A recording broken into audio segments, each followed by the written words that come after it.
Para pamiyarsa ingkang dipun tresnani dening Gusti, kula Pendeta Daniel Bimantara saking GKJ Bejiharjo, Klasis Gunung Kidul. Kepareng kula maosaken renungan Sabda Winedar Ahad 21 Maret 2026 kanthi irah-irahan patangen lan kauripan. Nats kapethik saking Yohanes 11 ayat 20. Iya aku iki patangen lan kauripan, sing sapa pracaya marang aku bakal urip senadyan wis mati. Mekaten menggah sabdanipun Gusti. Para pamiyarsa ingkang dipun tresnani dening Gusti, nalikanipun ngladosi sripah mirunggan nalikanipun upacara pamedhaking Sariralaya wonten ing papan pasarean ingkang pungkasan, saderengipun luwangan kauruk, pelados sripah pratelakaken pangandika. Iya aku iki patangen lan kauripan, sing sapa pracaya marang aku bakal urip senadyan wis mati. Lan sok wonga kang urip sarta pracaya marang aku iku ora bakal mati ing sak lawas-lawase. Kapethik saking Yohanes 11 ayat 20 dumugi 26.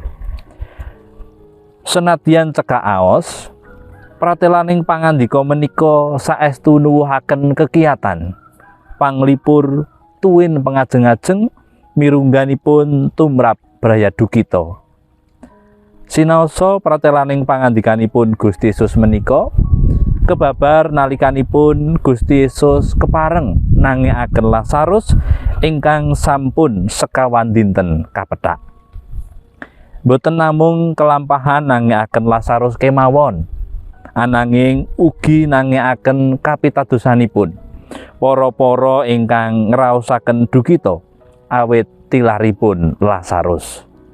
Mirungganipun Maria lan Marta, dalasan masyarakat ing Betania ingkang ugi ngraosaken kecalan.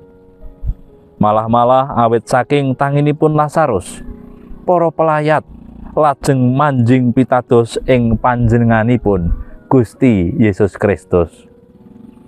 Mekaten ugi ingkang kelampahan ing peladosaning sripah samangke.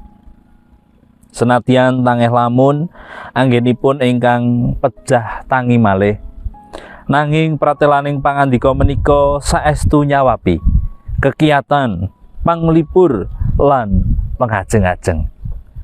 Nuwuhaken kekiyatan awit anggenipun nandhang sisah boten tinegakaken. Gusti Yesus rawuh lan pidalem ing kadukitaning brayat.